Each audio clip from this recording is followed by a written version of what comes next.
আল্লাহ তাআলা মানুষকে পৃথিবীতে বসবাসের সুযোগ দিয়েছেন, মাটি থেকে সৃষ্টি করেছেন এবং এই জমিনের আবাদকারী বানিয়েছেন। পৃথিবীর যাবতীয় শস্য ও ফল ফসল তিনিই দান করেছেন। এভাবে তিনিই একমাত্র সৃষ্টিকর্তা ও রিজিকদাতা। সুতরাং একমাত্র তিনিই সমস্ত ইবাদতের হকদার, অন্য কেউ নয়। অতএব তার কাছেই ক্ষমা প্রার্থনা, ইস্তিগফার করা এবং তওবা করে ফিরে আসা উচিত।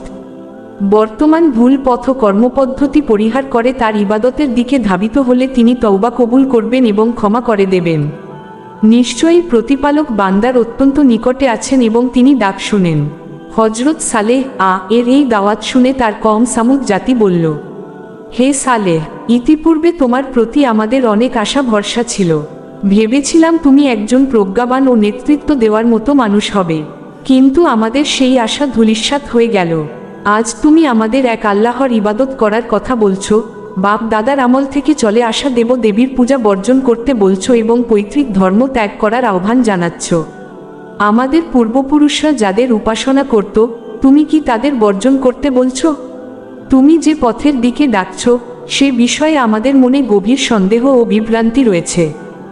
তাদের সংশয় ও বিরোধিতার জবাবে হযরত সালেহ অত্যন্ত কোমল ভাষায় ও সৌজন্যমূলক আচরণে বললেন, হে আমার সম্প্রদায়, তোমরা কি ভেবে দেখেছ, আমি যদি আমার প্রতিপালকের পক্ষ থেকে আসা সুস্পষ্ট প্রমাণের ওপর প্রতিষ্ঠিত থাকি এবং তিনি যদি আমাকে নবুয়ত ও নিজ অনুগ্রহ দান করে থাকেন, তবে এরপর আমি তার অবাধ্য হলে আল্লাহর শাস্তি থেকে আমাকে কে রক্ষা করবে?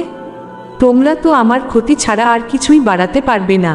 সূরা হুদ 62-63। অর্থাৎ, আমি যে সত্যের দিকে তোমাদের আহ্বান করছি তা যদি সত্যি আল্লাহর নির্দেশ হয়ে থাকে, তবে আল্লাহর কাছে তোমাদের কি অজুহাত থাকবে এবং তখন তোমাদেরকে রক্ষা করবে? অথচ আজ তোমরা উল্টো আমাকেই আল্লাহর দাওয়াত ত্যাগ করার কথা বলছো।